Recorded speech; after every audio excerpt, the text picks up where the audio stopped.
est la suite, attention, idéalement tu dois avoir vu la première vidéo, de la vidéo qui parle de pourquoi est-ce que chaque discussion que j'essaie d'entamer termine en bagarre. Bonjour, mon nom est Sophie Stevens-Lemaigre de oserpartager.net. C'est le site internet sur lequel tu trouveras les informations concernant les formations en ligne que tu peux souscrire et faire dans ton coin, les coachings privés ou des coachings d'équipe, des coachings en société aussi pour des groupes et des équipes, ainsi que le livre sur la communication que j'ai déjà publié il y a 2 ans maintenant déjà, et qui t'aide à comprendre des mécanismes de la communication, parce que quand tu comprends comment et quand la communication fonctionne, tu peux enfin améliorer les relations que tu as autour de toi. Donc aujourd'hui, je vais te livrer les clés, les outils qui peuvent éventuellement t'aider afin de pouvoir changer la donne et faire en sorte que lorsque tu es devant des problématiques de discussion qui n'aboutissent pas, tu puisses éventuellement faire en sorte de trouver la route pour aller de ce point de frustration sur lequel tu te trouves maintenant vers ce point idéal de communication, de dialogue, d'échange respectueux qui te permettrait enfin de ne pas sortir d'une discussion qui est éternellement aboutie dans une bagarre. Alors, si tu prends cette vidéo pour la première fois et que tu n'as pas vu la précédente, je te conseille d'aller voir la première partie de cette vidéo parce que ce que je vais expliquer dans celle-ci est vraiment basé sur ce que j'ai expliqué dans la vidéo précédente. Maintenant que tu as fait ta liste, je voudrais que tu essayes de mesurer à quel point certains éléments de cette liste que tu as fait sont en fait des éléments que tu provoques sans t'en rendre compte. Alors, je vais te donner un exemple. Imaginons que la personne avec laquelle tu essayes d'avoir un dialogue peut être un parent, un conjoint, une partenaire, ou un frère ou une sœur vers qui tu as tendance à te tourner parce que tu sais que c'est une personne qui peut te donner des conseils. Selon ta journée, tu décides que c'est le soir que tu as le temps de faire ça. Et donc, c'est le soir que tu descends voir tes parents, quand tu sais qu'ils sont tout seuls dans le salon. C'est le soir que tu vas embêter ton père qui est dans son bureau parce que tu sais qu'il travaille pour le moment et que c'est le moment opportun pour n'avoir personne autour de lui. Ou c'est aussi le soir que tu décides d'aller voir ta sœur qui est dans sa chambre au calme, voire éventuellement qui est en train de se poser, de se faire une petite série tranquille et qui a juste envie qu'on lui foute la paix. Et en fait ici j'introduis un premier outil qui est extrêmement important. Le problème c'est que lorsque tu as besoin de discuter de quelque chose, la personne vers laquelle tu te tournes n'est pas nécessairement disponible. Or, si tu ne prends pas le temps d'identifier le moment qui conviendrait à cette personne, tu t'imposes à elle au moment où peut-être elle n'a absolument pas la tête, ni l'envie, ni la capacité de pouvoir être là pour t'écouter. Ce qui veut dire que, à partir du moment où tu débarques, que tu viens voir la personne, qu'en fait, elle n'est pas disponible. Reprenons le cas du père. Il est peut-être concentré à produire quelque chose qui lui demande de vraiment réfléchir. Quand tu déboules dans son bureau parce que tu as absolument besoin d'avoir une discussion avec lui et que tu ne lui laisses même pas le temps qu'il puisse te dire « Écoute, c'est vraiment pas le moment » parce que tu considères que ton besoin est prioritaire sur le sien, ne t'étonne pas qu'à la seconde où tu commences à t'exprimer, il va y avoir un blocage. Même chose avec n'importe qui, vers qui tu te tournes, parce que tu déboules quelque part, tu t'imposes quelque part au moment où tu le fais, et tu ne réfléchis pas au fait que ce n'est peut-être pas le bon moment. Et crois-moi, si je l'avais compris plus tôt, j'aurais pu éventuellement me mettre dans des circonstances pour initier un dialogue, ce que je n'ai jamais réussi à faire. Aujourd'hui, j'ai compris l'importance de cet élément, et il est essentiel, parce que à partir du moment où tu as besoin d'avoir une discussion avec quelqu'un, c'est pas une petite conversation légère, c'est un truc sérieux. Tu es frustré, tu as un problème, tu as besoin de pouvoir être entendu par rapport à quelque chose qui est important pour toi. Or, au moment où tu décides de le faire, tu ne te rends pas compte que ce n'est pas le moment opportun pour l'autre personne. Et comme tu refais la même erreur constamment, puisque c'est toujours à ce même moment-là que tu vas prendre le temps de le faire, parce que pour toi c'est le bon moment, tu mets déjà un premier blocage potentiel dans votre discussion. L'outil pour pouvoir sortir de ça, c'est de te rendre compte qu'il faut poser à l'autre une question pratique. Et il faut prévenir la personne en lui disant « j'ai besoin de te parler ». J'ai besoin de venir t'expliquer quelque chose, j'ai besoin que tu m'accordes du temps à moi seule parce que c'est très important pour moi, j'ai besoin de parler à quelqu'un, tu es ma personne de référence. Et à ce moment-là, de lui dire, quand pourrais-tu m'accorder ce moment dans les prochains jours ou dans la journée aujourd'hui, dans les heures qui viennent, j'ai besoin de une demi-heure de ton temps, 1 heure de ton temps. À la limite, va plus loin et si tu sais par exemple que cette personne doit aller promener le chien tous les jours et demande-lui si tu peux venir faire la promenade avec cette personne parce que tu as besoin de lui parler de quelque chose et que peut-être à ce moment-là, elle serait disponible. Attention, elle peut te dire non, surtout pas au moment de la promenade du chien parce qu'elle a peut-être un moment de méditation à ce moment-là et elle a justement besoin d'être seule et de n'avoir personne qui parle. Donc peut-être que cette personne va te dire que c'est pas le bon moment. Mais si tu lui donnes la possibilité de réfléchir à ce qui pourrait être le meilleur moment pour elle, tu gagnes déjà 1 point sur un truc. La personne est prévenue que tu viens avec quelque chose d'important. La deuxième chose, c'est que psychologiquement, elle se prépare au fait que tu vas venir lui expliquer quelque chose et que c'est important pour toi. Troisièmement, elle dégage du temps et elle se met un espace-temps dans lequel tu peux être certain que cette personne va faire un maximum pour être à ta disposition. Il est possible que cette personne ne puisse pas t'accorder ce moment au moment où tu le lui demandes. C'est-à-dire, admettons que tu rentres en fin de journée, il est 17h, 18h, tu vas vers cette personne, tu lui dis « j'ai absolument besoin de te parler, j'ai un problème et c'est vraiment essentiel que je te parle. Quand es-tu disponible aujourd'hui ?» Elle va peut-être te dire « je ne suis pas disponible ». Parce qu'elle a d'autres activités et parce qu'elle est peut-être épuisée et parce qu'elle est peut-être, elle, incapable de prendre ce temps parce qu'elle sait qu'elle va devoir être concentrée et que ça va prendre un certain temps et qu'elle ne se sent ni la force ni la capacité de le faire ce jour-là.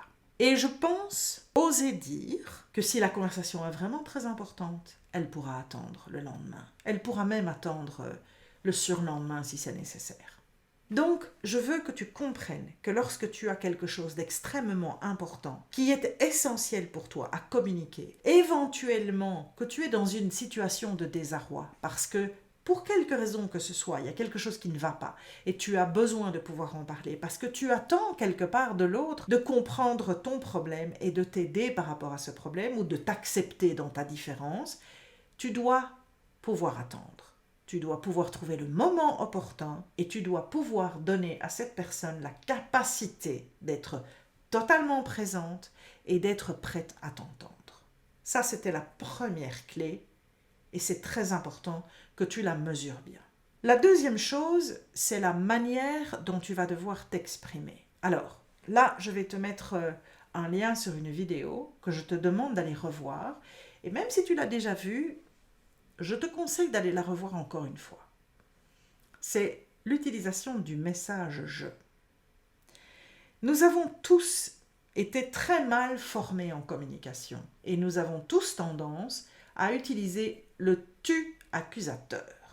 Et crois-moi, avec la meilleure volonté du monde, même quand on est en capacité d'écoute active, qu'on fait de la communication intensive, si la personne qui arrive, pour laquelle on s'est dégagé du temps, ne sait faire qu'une seule chose, c'est envoyer à la figure des tu et tu m'as fait ça et tu gna gna gna gna, je te promets qu'à un certain moment, tu vas perdre patience. Et ne t'étonne pas que si ta manière de communiquer est basée sur ce tu accusateur, c'est jamais de ta faute, c'est toujours celle des autres, que ça tourne en bagarre, parce qu'avec la meilleure philosophie du monde, je te garantis que ce n'est pas possible de rester sobre. Et qu'à un certain moment, ça va déraper. Quels que soient les reproches que tu peux faire à quelqu'un, de la même manière que je t'ai demandé de préparer ta discussion en essayant d'identifier pourquoi tu tombes dans ces mêmes travers, il faut aussi que tu puisses te demander quel est le comportement que tu as toi et qui pourrait engendrer ça. Et je suis certaine, parce que tu ne t'es jamais posé la question, que sans le vouloir, c'est le tu qui sort à toutes les phrases, dans tous les sens. Pour pouvoir le faire et pour pouvoir bien comprendre ce que je te propose, fais un effort et À défaut de t'enregistrer visuellement sur une vidéo, enregistre-toi sur un message audio. Et imagine que tu parles à la personne à laquelle tu veux expliquer ton problème. Fais-le comme tu le fais naturellement. Ne commence pas à essayer de changer ce que tu vas dire. Fais-le comme si je n'avais jamais expliqué quoi que ce soit. Comme si tu allais la voir maintenant, comme tu l'as toujours fait. Fais 2-3 minutes d'explication, 10, 20, peu m'importe. Enregistre-toi. Et quand tu te seras enregistré, écoute-toi. Et fais le calcul du nombre de tu que tu vas répéter. Et tu vas te rendre compte que c'est une catastrophe. Parce que je sais que le principe de se faire pointer du doigt et de se faire accuser de tous les maux de la terre, parce que c'est une mécanique de communication. Je n'ai pas dit que tu ne reconnaissais pas que tu avais des torts ou que tu étais aussi responsable de certaines choses. Ce n'est pas de ça que je parle.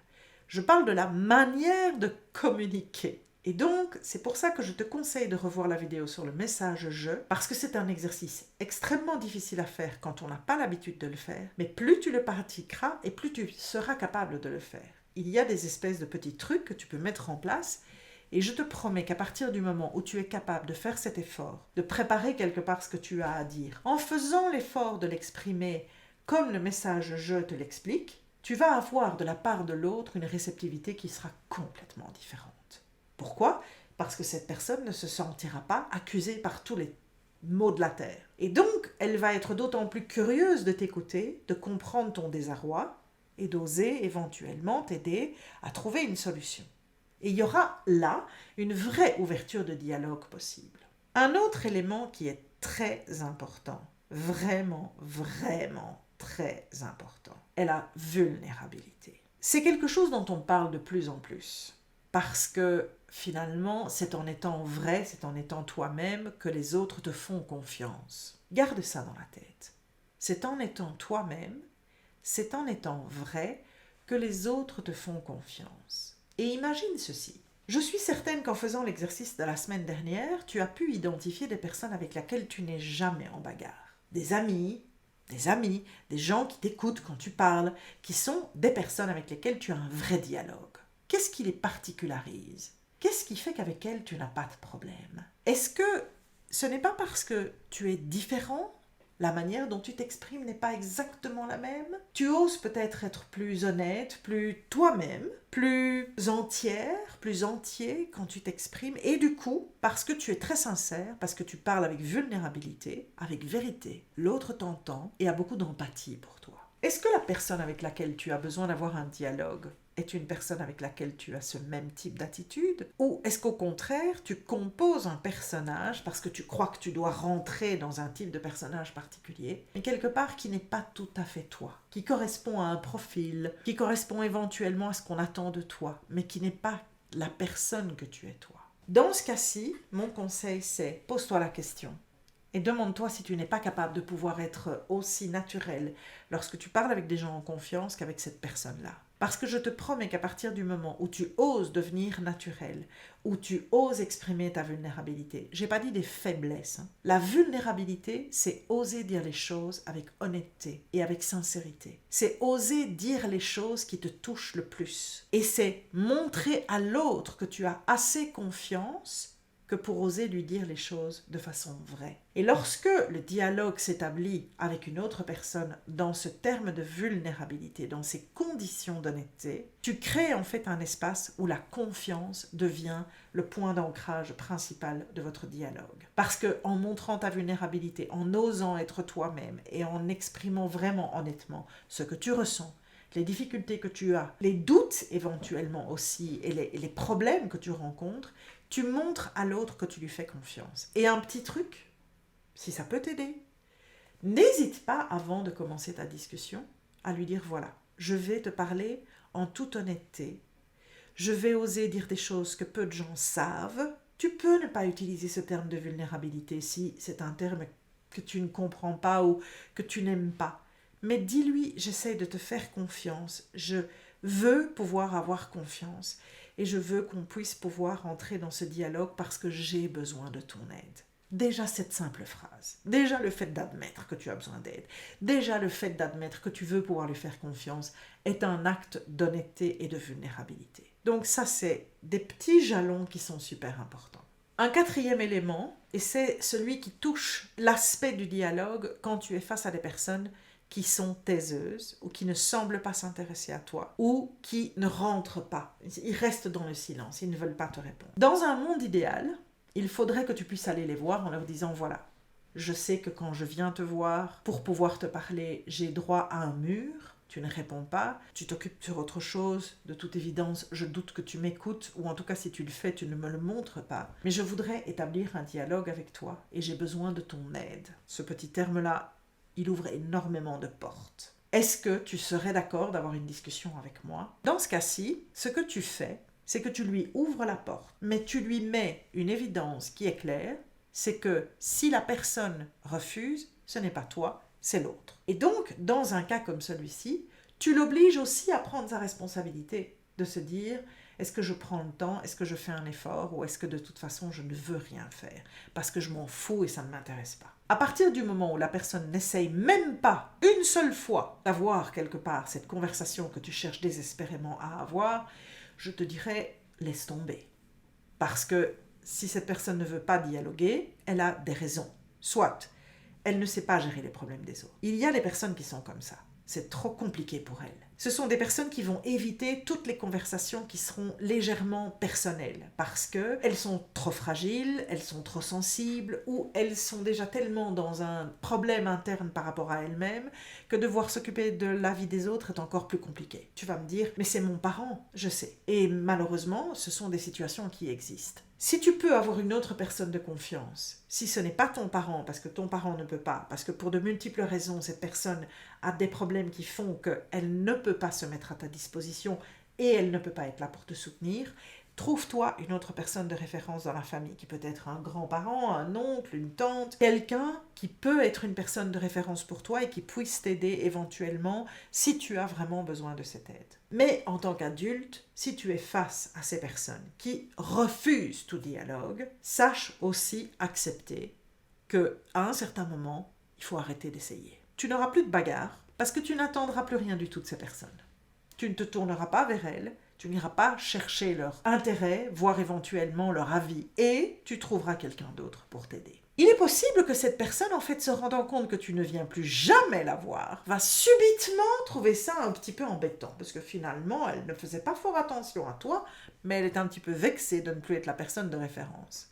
Et c'est peut-être elle qui reviendra vers toi, parce qu'elle se rendra compte du vide, et que peut-être à ce moment-là, elle sera capable de s'engager dans un dialogue un petit peu plus complet que le grand blanc que tu as eu jusqu'alors. Ou bien, tu trouveras de toute façon quelqu'un d'autre, et ça n'aura plus d'importance si tu ne parviens pas à avoir un dialogue avec cette personne. J'espère que ces éléments vont pouvoir t'aider à pouvoir réfléchir à la manière dont tu dois aborder cette situation. À travers ces vidéos, j'essaie que tu comprennes qu'il y a ta part de responsabilité dans ce genre d'interaction. Si tu fais et refais sans jamais te questionner la même erreur, mais ne t'étonne pas que tu obtiennes le même résultat.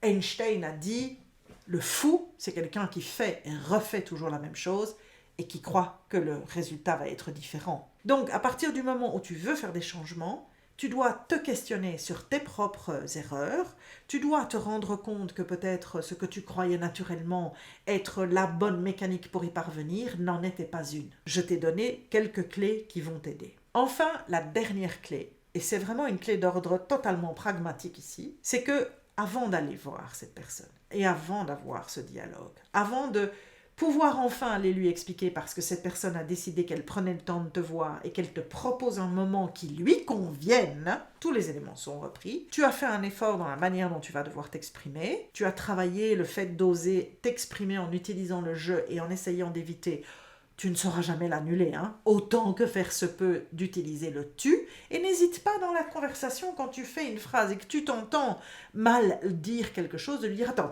je vais m'exprimer autrement, je vais refaire la phrase parce que c'est pas exactement ce que je voulais dire. Il n'y a pas de problème. L'autre aspect, le dernier aspect pratique, c'est mets les idées essentielles sur un papier. Parce que c'est très important de pouvoir savoir exactement quels sont les éléments importants que tu dois communiquer. Je te promets que quand tu es dans ce type de situation, surtout quand tu essaies de modifier une situation qui a toujours été problématique, si tu ne planifies pas les choses correctement, tu vas oublier quelque chose. Et le problème, c'est que ce n'est pas parce que cette personne t'accorde du temps à un moment T que le lendemain, tu vas revenir en lui disant « Ah, j'ai oublié de te dire un truc pour la discussion. Non, bah non, j'ai pas le temps. Ah non, je suis plus disponible. Ah ben écoute, on en reparlera dans 3 jours. » Donc, évite ce genre de choses. Et en plus de ça, tu vas te rendre compte que quand tu prépares, quand tu mets les idées importantes, les éléments essentiels que tu dois dire, je ne te demande pas de faire un texte, juste de bien mettre les points clés sur un papier, tu pourras toujours le vérifier à la fin de la conversation et te dire « Ok, est-ce que j'ai tout mis? Ok, non, il y a un truc que je viens d'oublier, je vais te l'expliquer parce que c'est super important. » C'est à ça qu'il sert le petit papier. Tous ces éléments vont t'aider à pouvoir créer un environnement différent de celui qui a eu lieu jusque maintenant. Alors, la semaine prochaine, on va faire une 3e vidéo parce que ce n'est pas parce que tu mets en place tous les éléments essentiels que tu vas nécessairement arriver du premier coup à faire le changement. Il y a des mécanismes dans lesquels on va retomber naturellement parce que ce sont des habitudes qui sont acquises et il va falloir que tu apprennes à les gérer parce que c'est toi qui mènes le jeu, c'est toi qui as décidé de mettre le changement en place et le changement doit aussi se faire par rapport à la manière dont tu te comportes dans ce genre de discussion. Bonne chance si tu essayes de mettre en place un nouveau dialogue. Et c'est promis, la semaine prochaine, on approfondit encore un tout petit peu, mais ce sont des éléments très très importants pour t'aider à bien maîtriser tout ce qui est impliqué en fait quelque part dans une conversation avec un autre. Et d'ici là, eh bien, bon changement si tu en mets déjà en place et à la semaine prochaine. Salut!